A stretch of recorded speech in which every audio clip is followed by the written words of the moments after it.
एक गांव में दो भाई रहते थे। बड़ा भाई गंगाराम बहुत अमीर था। उसके घर में किसी भी चीज की कमी नहीं थी। वही छोटा भाई सेवकराम बहुत ही भोला और नेक दिल इंसान था। उसके परिवार में उसकी पत्नी और एक बच्चा था। वह इतना गरीब था कि वह मिट्टी के मकान में रहता था। गंगाराम की पत्नी के 3 पुत्रियों के बाद पुत्र हुआ था, तो गंगाराम ने एक बड़ा प्रोग्राम रखा, जिसमें उसने गांव के और बाहर के बड़े बड़े अमीर लोगों को बुलाया था।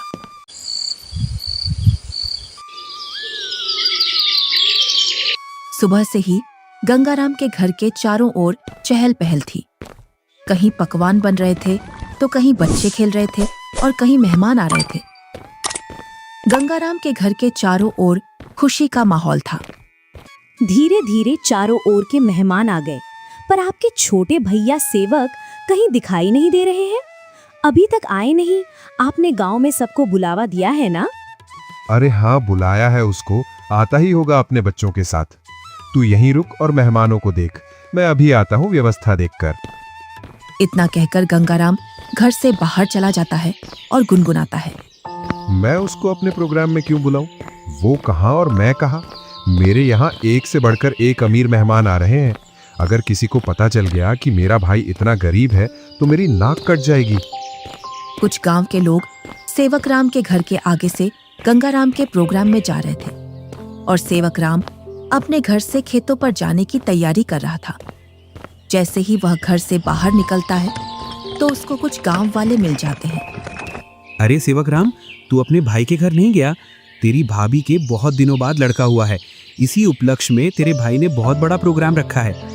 तू तो चाचा बन गया है और तू यहाँ, जबकि तुझे तो अपने भाई के घर सबसे पहले पहुँचना था। सेवकराम ये सुनकर दंग रह जाता है। इस बारे में उसे कुछ भी पता नहीं था, पर वह गांव वालों के सामने ऐसे बोलता है जैसे उसे पहले से सब पता है। अरे हाँ भाई, मुझे भी जाना है। बस थोड़ा सा खेतों पर काम बचा है, उसको मैं पूरा करके आता हूँ। जल्दी काम पूरा करके आ भाई। सुना है भाई गंगाराम ने बहुत ही स्वादिष्ट पकवान बनवाए हैं और उसने खाने पर पूरे गांव को बुलाया है। हाँ, ये तो बड़ी ही अच्छी बात है। तुम लोग चलो, मैं आता हूँ। जैसे ही गांव वाले वहां से निकल जाते हैं तो सेवकराम का मुंह उतर जाता है। ये तो बहुत खुशी की बात है, पर इसके बारे में तो मुझे कुछ पता ही नहीं है। चलो, मेरे बड़े भाई के घर पुत्र रत्न तो आया और मैं फिर से चाचा बन गया, पर मुझे इस बारे में कुछ बताया भी नहीं। शायद काम काज ज्यादा है, इसी वजह से मुझे बताना भूल गया होगा, वरना ऐसा हो नहीं सकता कि मेरा भाई मुझे न बुलाए। अरे भाग्यवान, तुमने सुना? तुम्हारी जेठानी के लड़का हुआ है। कुछ गांव वाले इधर से गुजर कर जा रहे थे। क्यों ना अपन भी चलें बड़े भाई के यहाँ? सुना है बहुत ही अच्छे अच्छे पकवान बने हैं वहाँ पर। अरे, ये तो बड़ी खुशी की बात है।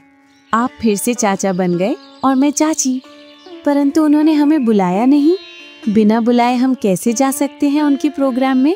बिना बुलाए वहाँ जाना सही नहीं होगा।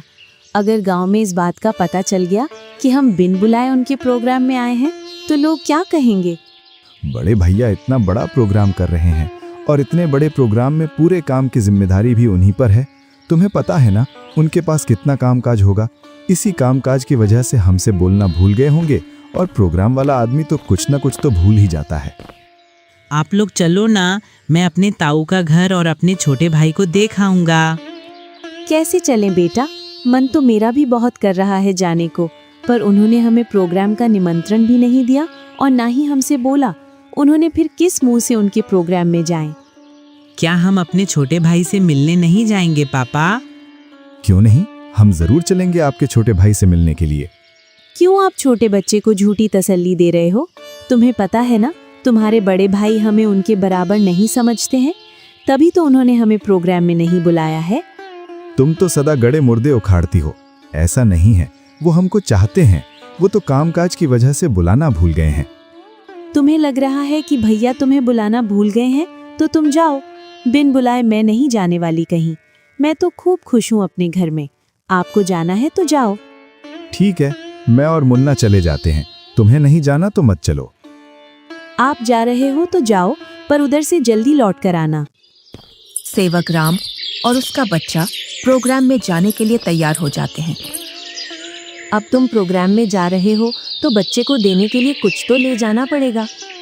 हाँ, बहुत देर से मैं भी यही सोच रहा था, बच्चे के लिए क्या ले जाऊं, और बाजार से ले जाने के लिए मेरे पास पैसे भी नहीं हैं।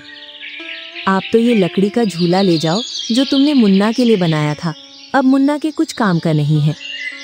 हाँ, यही ले जाता हूँ, इसमें बच्चा खूब आराम से सोएगा। सेवक राम उस झूले को उठाकर चल देता है और उसके साथ में उसका लड़का भी चल देता है।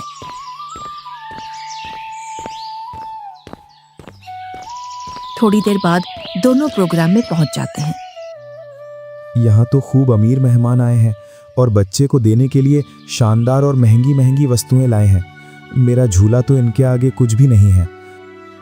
सेवक राम मेहमानों पर महंगी महंगी वस्तुएं देखकर अपने झूले की ओर देखता है और मन ही मन में सोचता है, मैं क्यों इस झूले को यहाँ लाया? यहाँ तो एक से बढ़कर एक वस्तुएं हैं बच्चे के लिए। मैं भी क्या सोच रहा हूँ, भला हाथ की बनी चीज और बाजार की चीजों में अंतर होता है। बड़े भैया जरूर मेरे झूले को पसंद करेंगे, क्योंकि मेरा झूला सबसे मजबूत है, क्योंकि इसे मैंने अपने हाथों से बनाया है। और सेवक राम निसंकोच होकर मेहमानों के बीच में घूमने लगता है। वह देखता है कि उसके बड़े भैया और भाभी मेहमानों का स्वागत कर रहे थे। तभी गंगाराम की पत्नी की निगाह सेवक राम पर जाती है। तब वह गंगाराम से बोलती है, अरे भैया और मुन्ना तो आ गए, पर देवरानी नहीं दिख रही है। कहाँ आ गए? मुझे तो कहीं दिखाई नहीं दे रहे। वो रहे मेहमानों के बीच में। इधर सेवक राम के पास कुछ मेहमान आ जाते हैं। उसकी वेशभूषा देखकर मेहमान सेवक राम से पूछते हैं, अरे तुम कौन हो और ये कैसी वेशभूषा पहनकर आए हो और ये लकड़ी का झूला लेकर आए हो इस जमाने में? चलो तुम अपना परिचय दो, तुम कौन हो और यहाँ क्या कर रहे हो? इतना सुनकर सेवक राम संकोच में पड़ जाता है और मन ही मन सोचता है, अगर मैं इन्हें ये बताऊं कि मैं गंगाराम का छोटा भाई हूं तो ये लोग क्या सोचेंगे? एक भाई इतना अमीर और एक भाई इतना गरीब कि वो प्रोग्राम में एक जोड़ी कपड़ा भी सही से पहनकर नहीं आ सकता है। इससे अच्छा तो मैं झूठ बोल दूं। मैं गंगाराम जी का मजदूर। अरे तुम इतना क्यों घबरा रहे हो? डरो मत, बेझिझक होकर बोलो।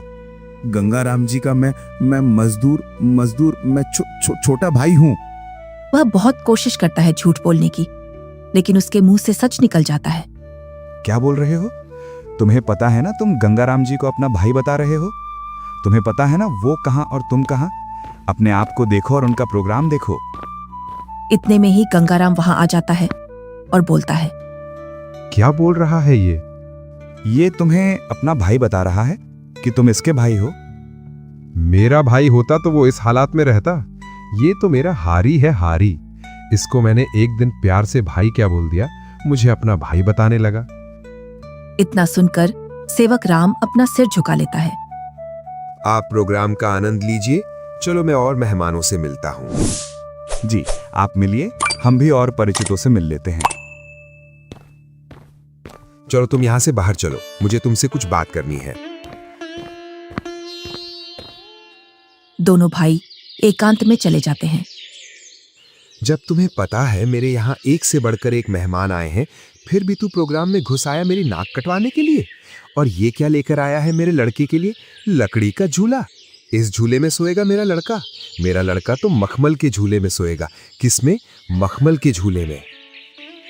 जा यहाँ से, मुझे दिख मत जाना अब इस प्रोग्राम में। अगर कुछ खाना बचेगा तो मैं सुबह भिजवा दूंगा तेरे घर पर। और हाँ, साथ में अपने लड़के को भी ले जाना यहाँ से। मुन्ना की माँ ठीक बोल रही थी कि बिन बुलाए वहां मत जाओ। मेरी ही गलती है जो मैं बिन बुलाए यहाँ आ गया। सेवक राम अपने बच्चे को लेकर अपने घर की ओर चल देता है, बड़े ही उदास मन से। इतने में ही बच्चा बोलता है, पापा, हम छोटे भैया से भी तो नहीं मिले और आप इतनी जल्दी घर चल रहे हो। सेवक राम थोड़ी हिम्मत करके अपने लड़के से बोलता है, बेटा हम शाम को आएंगे। खेतों पर कुछ काम बाकी रह गया था, वो मुझे याद आ गया है। उसे करके मैं आ जाऊंगा। उसके बाद चलेंगे हम तेरे छोटे भाई से मिलने के लिए। दोनों घर पहुंच जाते हैं। मुन्ना घर से बाहर बच्चों के साथ खेलने के लिए चला जाता है। इधर सेवक राम अपनी पत्नी को पूरी घटना सुना देता है और उसकी आंखों से आंसू छलक जाते हैं। पता नहीं ईश्वर की कैसी लीला है, आज भाई ने भाई को पहचानने से मना कर दिया। आप रोइए मत, ईश्वर एक दिन सब ठीक कर देगा। ईश्वर को भाइयों के बीच में इतना फासला भी नहीं रखना चाहिए कि वे एक दूसरे से ही दूर हो जाएं। आप इतना दुख मत मनाइए, सब ठीक हो जाएगा। आप बस ईश्वर पर विश्वास रखिए। तीनों सो जाते हैं।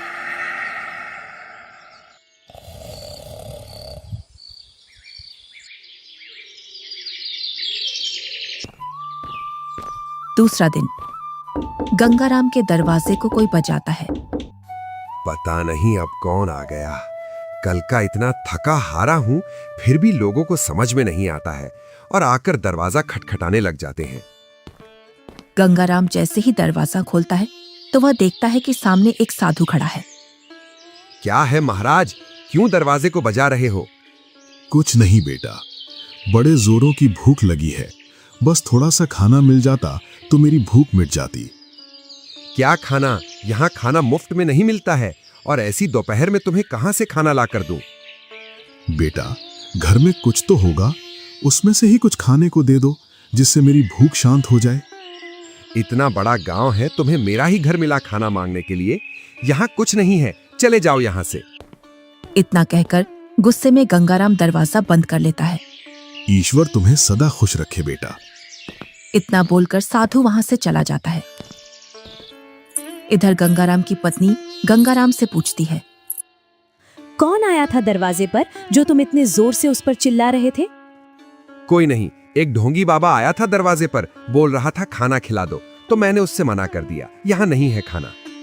तुम भी पता नहीं अब किस नशे में रहने लगे हो। कल का इतना सारा खाना बचा था, वो वैसे ही फेंकेगा। उसमें से कुछ खाना खिला देते। मैंने ये खाना गरीबों और ढोंगियों के लिए नहीं बनवाया है। ये खाना सिर्फ हम जैसे बड़े लोग ही खा सकते हैं। गंगाराम की पत्नी गुनगुनाते हुए वहां से अपने कमरे में चली जाती है। इनको तो पता नहीं अब किस बात का नशा आने लगा है। सीधे मुंह अब किसी से बात ही नहीं करते हैं। इधर साधु सेवक राम के घर के सामने पहुंच जाता है और बाहर से आवाज लगाता है, अरे घर में कोई है? अरे घर में कोई है? आवाज सुनकर सेवक राम घर में से बाहर निकल आता है। साधु को देखकर बोलता है, जी साधु महाराज, बताइए मैं आपकी क्या सेवा करूं? कुछ नहीं बेटा, बहुत तेज भूख लगी है। कुछ खाने को मिल जाए तो आत्मा तृप्त हो जाएगी मेरी। क्यों नहीं साधु महाराज, आइए आइए, जो कुछ हमारे घर में खाने के लिए मिलेगा हम आपको खिलवा देंगे। दोनों घर के अंदर चले जाते हैं।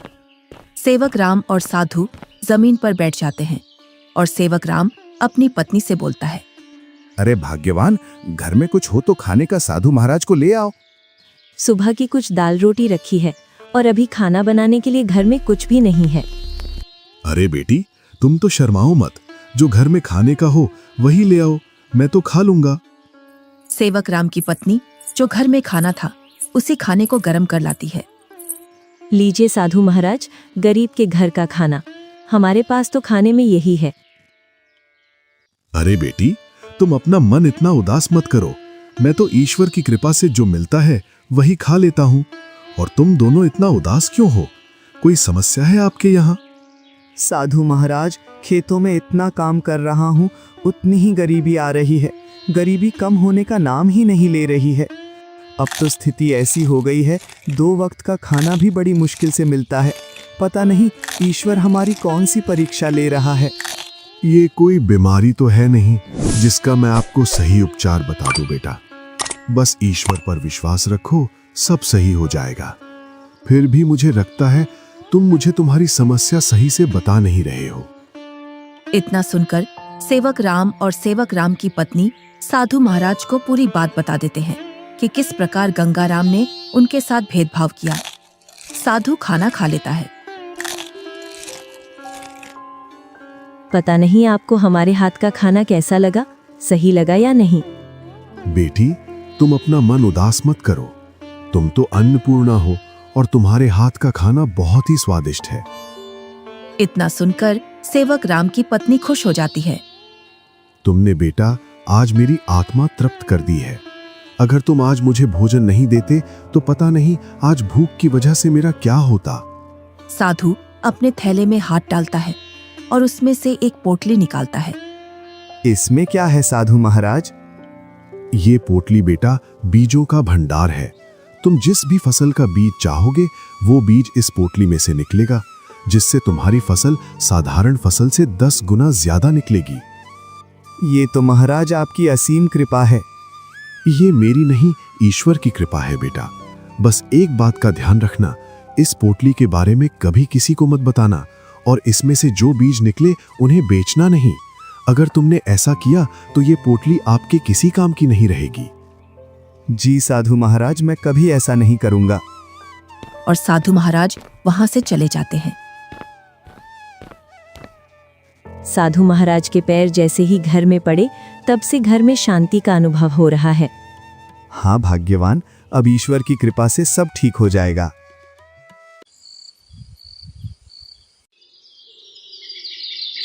जैसे ही सेवक राम ने अपने खेतों में उन बीजों की बुआई की तो चारों ओर सेवक राम की फसल के ही चर्चे थे। इधर गंगाराम अपने धन के घमंड में जी रहा था, जिससे वह किसी से भी सीधे मुंह बात नहीं करता था। इधर सेवक राम की संपत्ति बढ़ रही थी और गंगाराम की घट रही थी, और इसी के साथ गंगाराम के घर में अशांति भी बढ़ रही थी। कुछ ही दिनों में सेवक राम ने गांव में गंगाराम से भी बड़ा मकान बना लिया था, और सेवक राम अब अपने घर में खूब खुशी खुशी रह रहा था। पर एक दिन, मालिक, अब मैं आपके यहाँ काम नहीं करूंगा। अब मुझे दूसरे गांव में आपसे ज्यादा जमीन मिल रही है और इससे भी अच्छी उपजाऊ। क्या बोल रहे हो हरिया तुम? तुम्हें पता है मेरे पास कितनी जिम्मेदारियां हैं? तुम चले जाओगे तो मैं अकेला कैसे खेती और घर संभालूंगा, और ऊपर से मैं अकेला आदमी। मुझे जहाँ मुनाफा मिलेगा मैं वहीं काम करूंगा मालिक। अगर मुझे इतनी ही मेहनत में मुझे वहां ज्यादा फसल मिलेगी तो मैं वहीं जाऊंगा। अरे हरिया, मैं भी तो तुम्हें खूब मुनाफा करवाता हूँ। बस तुम इस साल और रुक जाओ, मैं जब तक दूसरा हारी देख लूंगा। मालिक, 2 सालों से तुम मुझे बेवकूफ बना रहे हो। न तो तुम अनाज ज्यादा देते हो और न ही तुम दूसरा हारी रखते हो। मैं तो चला, तुम जानो और तुम्हारी खेती। अरे नहीं, ये तो चला गया। अब मैं क्या करूंगा? कई सालों से मैंने खेतों में काम भी नहीं किया है, जिससे अब मुझसे खेतों में काम भी नहीं होगा। क्यों ना मैं सेवक राम के यहाँ जाऊं? अब तक तो उसने उसकी सारी जमीन बेच दी होगी, क्योंकि हालात तो वैसे भी खराब चल रहे थे उसके। वो जरूर मेरे खेतों पर काम कर लेगा। गंगाराम सेवक राम से मिलने के लिए चल देता है।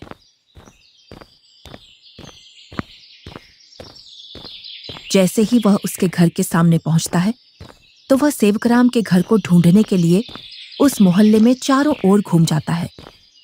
इधर ही थी उसकी झोपड़ी, पता नहीं किधर गई। बहुत देर से ढूंढ रहा हूं, मिल नहीं रही है। तभी वहां से एक गांव का व्यक्ति गुजर कर जा रहा था तो गंगाराम उस व्यक्ति से पूछता है, अरे भैया, सेवक राम की झोपड़ी थी यहाँ, वो कहाँ है? कितने दिनों बाद आ रहे हो भैया इधर? शादी के बाद अब आया हूँ इधर। इसीलिए तो तुम्हें वो झोपड़ी नहीं मिल रही है। अरे भैया, तुम जो सामने मकान देख रहे हो बहुमंजिला, यही घर है सेवक राम का।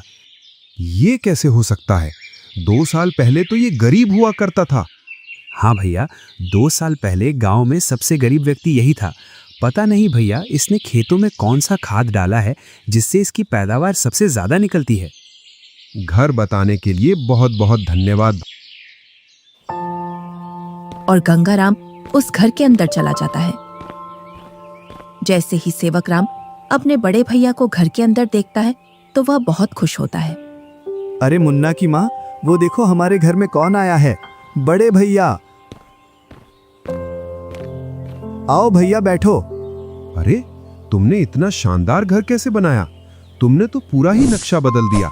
बहुत ही शानदार घर बनाया है। कहीं तुमने चोरी चपाटी करके तो ये घर नहीं बनाया? नहीं भैया, मैंने कोई चोरी नहीं की है। ये तो मैंने अपनी मेहनत से बनाया है।